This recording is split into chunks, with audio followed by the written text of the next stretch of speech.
Thanks. It's an honor to share the panel with both of these speakers. I think that there are a number of transitions happening in the climate justice movement. I think that this panel is an example of a transition in the conversations in how we talk about the environment and how we relate to it. I grew up on the West Coast in the 1990s.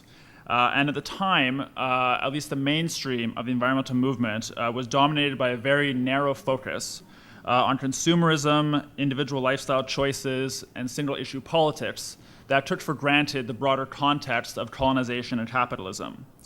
The environmental movement talked about saving the planet in the abstract, without acknowledging the territories on which we're all living or supporting the frontline communities that are defending them.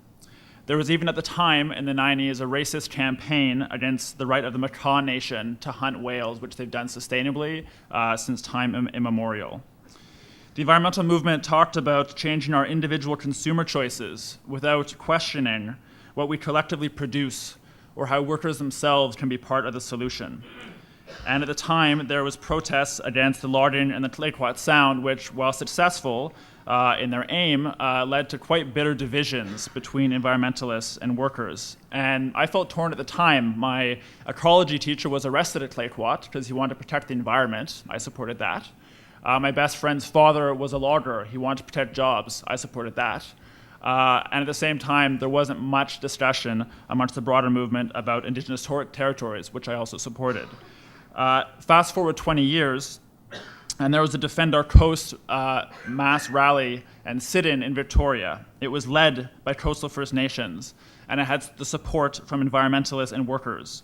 And as a Canadian auto worker organizer explained, the ongoing risks that these tar sands pipelines and tankers pose aren't worth any price. Tens of thousands of unionized and other jobs depend on healthy river and ocean ecosystems.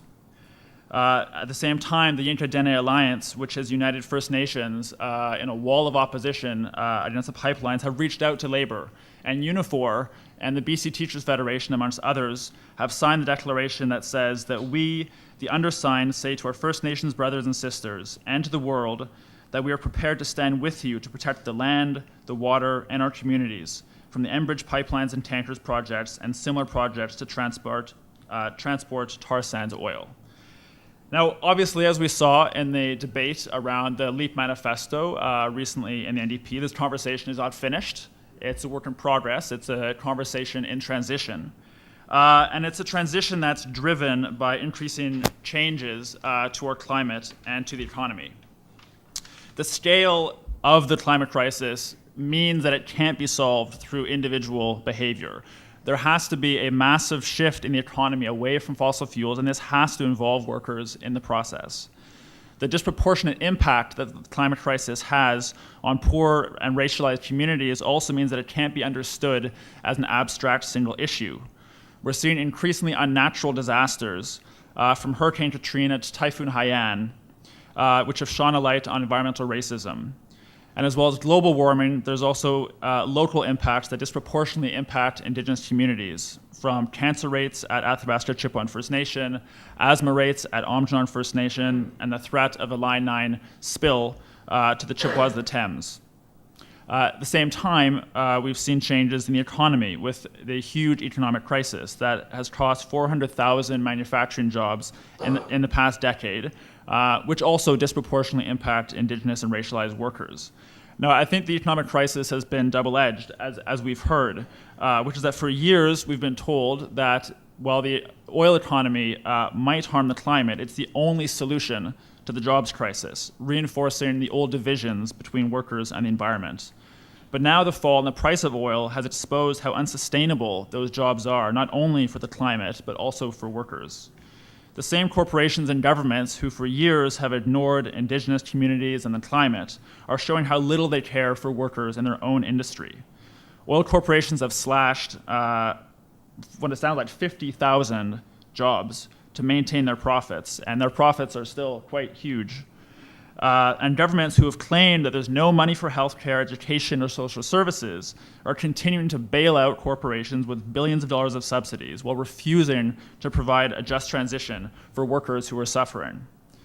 But the scale of the climate crisis and the disproportionate impact that the economic crisis and the climate crisis we're having isn't the only explanation for why there's a movement against them. People can respond to the climate crisis by blaming workers. They can respond to the economic crisis by ignoring Indigenous communities or blaming refugees, and certainly the mainstream media encourages all of those responses. But instead, we've seen the rise of the climate justice movement to unite all of those affected, including Indigenous and migrant communities, environmentalists and workers, anti-poverty and anti-war organizations. And this not just because of changes to the climate and the economy, but also because of a transition in climate justice politics. And this is thanks, first of all, I think, to Indigenous communities who are defending their territories. We've seen healing walks and toxic tours exposing environmental racism, blockades and land defense, and legal challenges to assert rights from coast to coast. Through the process, frontline communities are not only defending their land, but also providing a climate justice framework for the whole movement. Climate politics are transitioning from consumerism to decolonization, and from blaming workers to building a new economy. Now, some of the accusations against the LEAP manifesto were that it represented Toronto elites who were anti-Alberta and anti-worker. But the LEAP manifesto, and we don't all have to agree with it, but it was, I think, reflects the climate justice movement led by Indigenous communities, many in the heart of Alberta, who are defending Treaty 8 territory and are also including workers in their vision for change. And I just want to quote from Melina Labukan-Massimo of the Lubicon Cree First Nation, who said that ever since I was a child, I've seen immense changes to the land, which infringes upon our ability to have access to clean water, clean air, and live a healthy lifestyle. We've also seen massive oil spills on our traditional territory, with one of the largest in Alberta's history just a few miles away from my family's home in 2011. Our communities deserve justice. For many of us from impacted communities, our choices are literally life and death. It's time Canada stopped burying its head in the tar sands and bring about the just transition. Workers deserve to be with their families instead of flying across the country to work in the tar sands only to leave their families for 3 weeks of every month.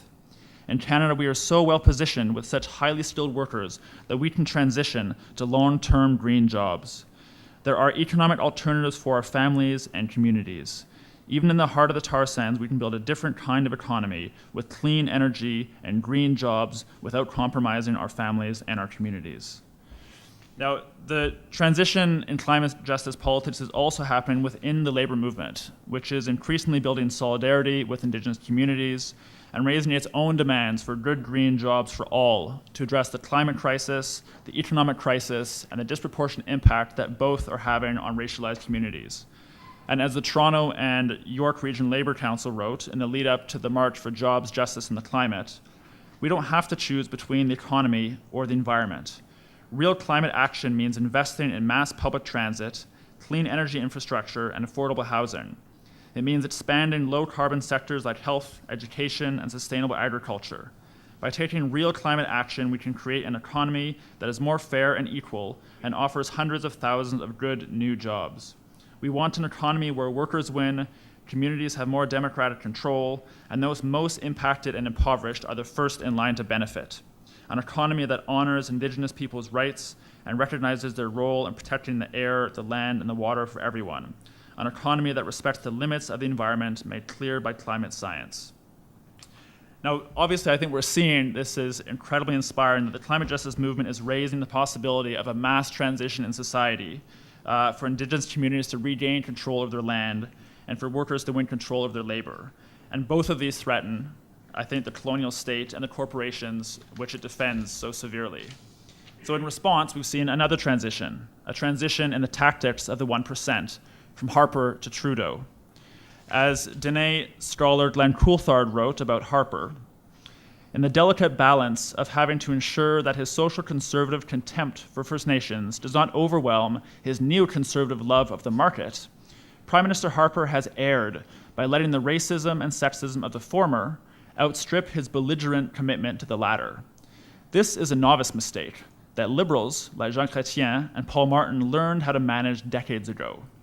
As a result, the federal government has invigorated a struggle for Indigenous self-determination that must challenge the relationship between settler colonization and free market fundamentalism in ways that refuse to be co-opted by scraps of recognition, opportunistic apologies, and the cheap gift of political and economic inclusion.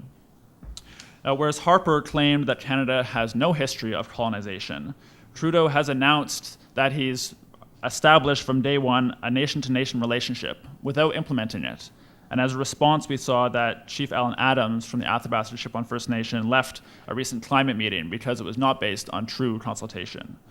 Whereas Harper has used defunding as a weapon against First Nations, Trudeau has promised billions of dollars without actually delivering a penny, leading Mi'kmaq activist Pam Palmater to write that Trudeau's promise of a renewed relationship with the First Nations evaporated with the Liberal budget. Whereas Harper has dismissed the UN Declaration on the Rights of Indigenous Peoples and the Truth and Reconciliation Commission, Trudeau claims to support them, but he continues to ignore its calls to action, including number 92, the 92nd recommendation of the Truth and Reconciliation Commission, which is to commit to meaningful consultation, building respectful relationships, and obtaining the free, prior, and informed consent of Indigenous peoples before proceeding with economic development projects. And this includes not only pipeline projects, but also hydroelectric projects like the Site C Dam on the West Coast. Whereas Harper left the Kyoto Accord, Trudeau announced a historic deal in Paris that has no mechanism to achieve it. And there were two critical issues that were relegated to the preamble and not the binding text: Indigenous rights and a just transition for workers. Whereas Harper dismissed the demands for green jobs, Trudeau has greenwashed his entire budget, spending a fraction of what's actually needed for a real mass transition, while using the language of clean growth to justify giving even more money to the oil corporations. Harper tried to beat the climate justice movement into submission and clearly failed, and now Trudeau is trying to embrace the movement in order to smother it. And the deficit that exists between Trudeau's rhetoric and his reality, I think, shows the next steps for the climate justice movement, and also highlights a transition in leadership. Speaking to the wealthiest of the 1% at the World Economic Forum, Trudeau said, "The technology itself will not determine the future we get. Our choices will, leadership will." And this is certainly true, but it's not Trudeau's leadership that will bring real change. I think as we've seen, and as we've heard on this panel, real change comes from the climate justice movement. And even before the federal election, there was a climate welcome of direct action that was announced for the new prime minister, recognizing that no party echoed the climate justice movement, and so whoever was elected would need pressure from outside parliament. Even after a month of Trudeau's Sunny Ways charm offensive, 25,000 people marched on Ottawa, chanting "real change, not climate change." Real change is coming from the LEAP Manifesto and the People's Climate Plan, which is debunking the false dichotomy between jobs and environment and articulating a vision for climate justice. Real change is coming from the labor movement, which, instead of waiting for Trudeau's vague promises of green jobs, is putting forward concrete demands for a just transition. So the Canadian Labour Congress has endorsed the Million Climate Jobs campaign, which outlines in detail how spending a mere 5% of the federal budget could create 1 million jobs and cut emissions by 25% in the next decade, which we have to do at a minimum. Now, we know the money is there. The release of the Panama Papers shows that all sorts of money is hidden in corporate tax havens. But we also know that the biggest tax haven is Canada's record low corporate taxes, which have been cut for 20 years by successive governments and which Trudeau maintained at their record low rate. We also know that part of the infrastructure for the just transition already exists. As the Delivering Community Power campaign for postal workers explains, our postal service can deliver the sustainable infrastructure of the next economy: postal banking that finances green energy, services for seniors, farm-to-table food delivery, coast-to-coast charging station for electric cars, and many more. And we also know that workers are increasingly asking for the just transition, including courageous, I would say, workers in the heart of the oil sands, like Ken Smith, who are defending their jobs and articulating a true vision of building the bridge that we need to collectively cross the river. Or like organizations like Iron and Earth, which he mentioned, and just a quote from their website, we're calling on the government of Alberta to invest in training programs, starting by retraining 1,000 out-of-work oil industry electricians in Alberta in solar panel installation.